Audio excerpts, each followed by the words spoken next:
La vie est fragile, et c'est justement pour ça qu'elle est précieuse.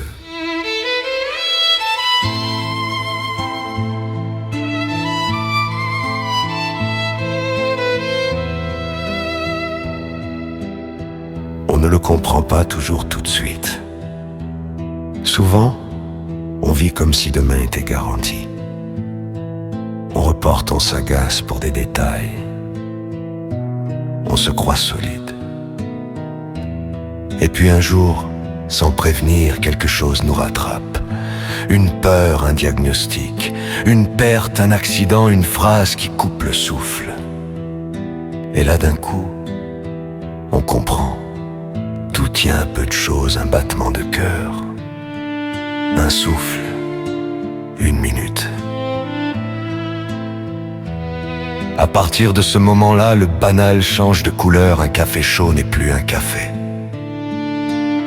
C'est un petit miracle, un rire dans une cuisine, une main posée sur une épaule. Un tu vas bien, sincère.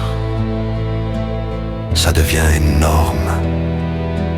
Pas parce que c'est grandiose, parce que c'est vivant. La sagesse, ce n'est pas de faire semblant d'être heureux en permanence, ni de courir après une vie parfaite. La sagesse, c'est de se réveiller, de comprendre que le bonheur n'est pas caché au bout du monde, mais souvent juste là. Dans une soirée calme, dans un regard, dans une conversation sans masque, dans une paix qu'on n'achète pas.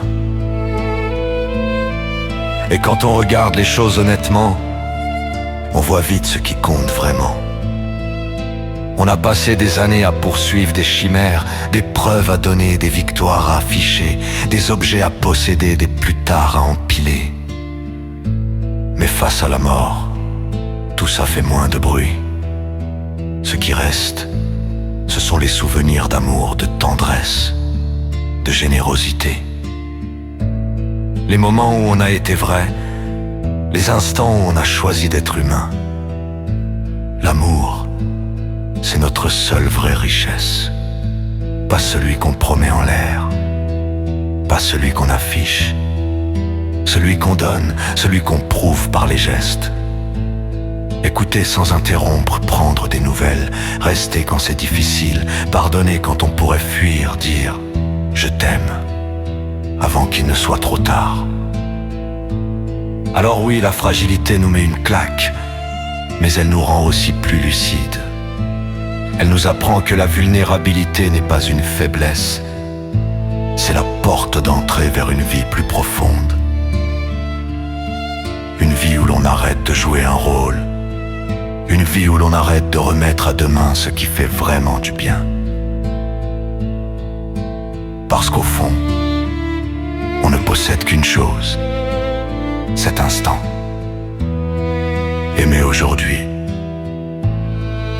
pardonner aujourd'hui, tendre la main aujourd'hui, dire ce qu'on ressent aujourd'hui, pas quand ce sera le bon moment. Le bon moment, c'est souvent maintenant et il file vite. À la fin, on n'emporte pas nos trophées ni nos excuses. Ce qu'on laisse, ce n'est pas un nom gravé quelque part, c'est une trace dans le cœur des autres, l'amour semé, la tendresse partagée, les âmes touchées. Ce n'est qu'au moment de la mort qu'on réalise véritablement ce qu'est la vie.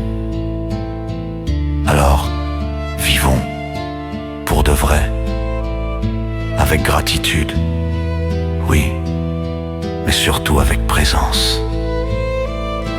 Et laissons derrière nous quelque chose de simple et de lumineux, un peu d'amour en plus.